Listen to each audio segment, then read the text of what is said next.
Hi guys, it's Allie and I got engaged this week.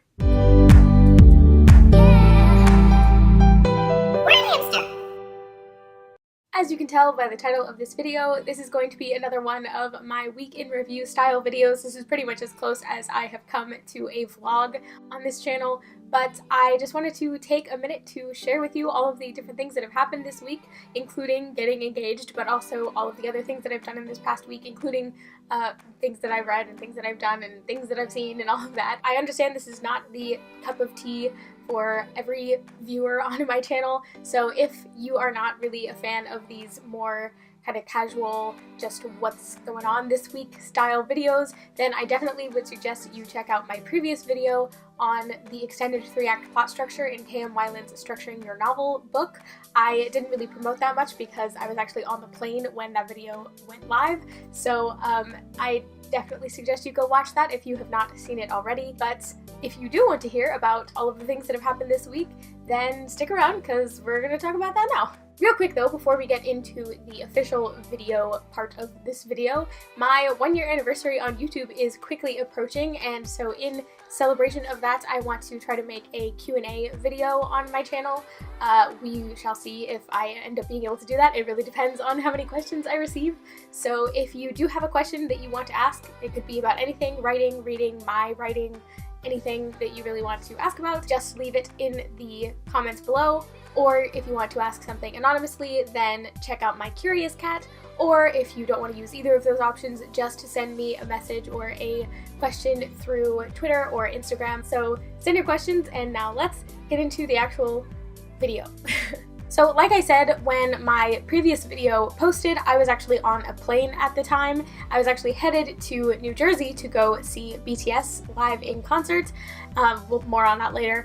But I took Lifelike by Jay Kristoff along with me. For those of you who follow my channel or my Twitter, you know that I have been trying to finish reading this book for the past month, but I just haven't really gotten to it. So I decided to bring it along with me and hoped that I might be able to get a good chunk of reading done on the plane, and I ended up reading actually the second half of the book, so I finished it, and it was fantastic. I really love Jay Kristoff's writing. I see why everybody on Twitter is so obsessed with his writing. I'm very excited after that ending to see where this story goes from here. I love the story of Anastasia, and it was really cool to see it put into the context of a sci-fi novel. It was really cool to see how that connected, but also worked as an independent story on its own, which I think all good retellings should be able to do. So, loved that book. Cannot wait for the next one.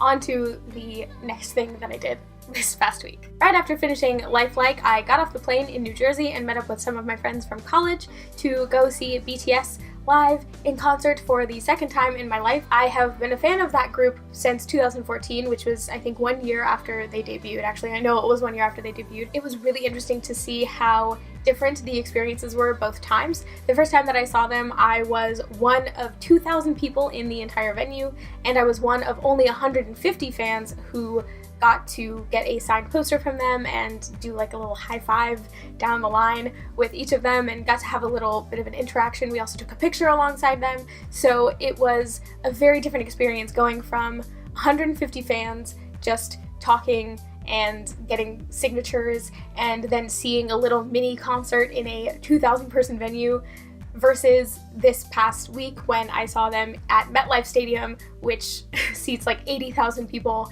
and seeing all of those people in this massive crowd, and we were so high up in the seats that we could barely see them. They were like ants at the bottom of the stage, so we had to watch the Jumbotron the whole time. It really makes you kind of think about how much social media really has played a role in the globalization of media, and specifically of music, because I think we as Americans take for granted how much our music is already globalized, how much it's already sent out into the world, and how much the world consumes English-speaking American music. And the same does not really happen in reverse, at least not until recently. I think it's really cool that I've been able to kind of watch it and experience it through these two different concert experiences. Just really cool to see how that's happened in the world. But yeah, so that was my Saturday. Sunday, after the concert ended, we set off in my friend's car to drive all the way back down to Virginia. I was there meeting up with my then partner who was picking up some of his stuff from his parents' house to then drive it back down to Florida. Little did I know that they had already planned all of this out to where my friends, rather than driving me to my partner's house, would instead drive me to this really pretty hiking trail and just beautiful mountain road that you can visit in Virginia, and it's very close to where I went to college and to where my friends and I used to live. Lo and behold, we pulled into one of the lookout spots that looks out into the beautiful mountains, and my partner was standing there with my puppy and with a box, and I walked up to him and he, you know, got down on one knee and proposed, and it was lovely. And not only did I have my friends there that had driven me to Virginia, but also my partner had brought some of our other friends from school.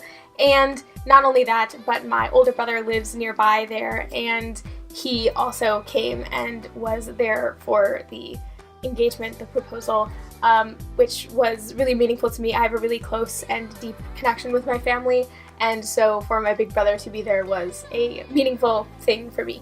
So that was Sunday, the biggest of days, and unfortunately we were not able to watch the final episode of Game of Thrones when it aired because we were exhausted, and not only that, but we had to drive for 12 to 13 hours to get all the way back from Virginia to Florida with our dog and with all of the stuff that my now fiance had brought with him. So Monday we drove all the way down to Florida. We had a couple of hiccups on the drive there. 2 a.m. was when we finally were able to get to sleep, and then we woke up at 5 a.m.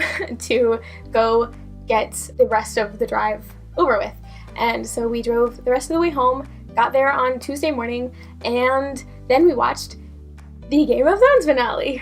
I won't talk too much about Game of Thrones because I have talked about it a lot in recent videos. I think the final episode was okay. I was really worried about it turning out horribly because as much as I had avoided spoilers, I had not heard great things. The general sentiment was that people did not like it. There were certain elements of the final episode that I did have some qualms with, but in terms of where everybody ended up, I'm not going to spoil anything, but I felt like there was a good half of the main characters that I felt ended exactly where I'd kind of hoped that they would end, and that their storylines were sufficiently backed up by their characters and by their character arcs and just by the plot events leading up to that ending point. Then there were other characters who I felt didn't have a very justified ending, but really there's only one who I felt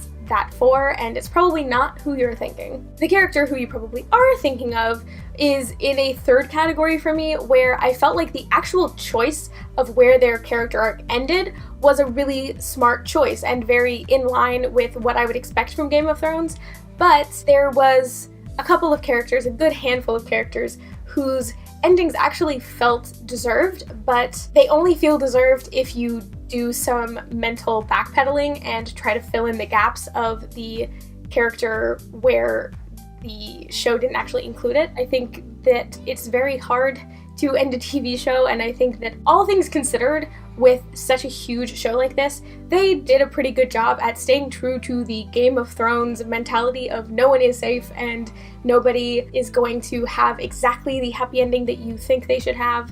I think they stayed true to that, and that is all I'm going to say on Game of Thrones for now. I might end up making a final kind of Game of Thrones video where I talk about that middle chunk of people and what kind of plot elements or character elements I feel like might have made their final character arcs more fulfilling in the end, because as much as I respect where the story ended for these characters, I feel like it could have made more sense, I guess you could say, if a little extra legwork had been put into those character arcs. And that was my week in review. Thank you guys so much for watching an entire video of me talking about my life and the things that have been going on this past week, both the things that I've been writing and reading and watching as Game of Thrones the case may be, but also just things that have been going on in my life. I really appreciate that you guys would enjoy watching a video like this, if you did in fact enjoy it.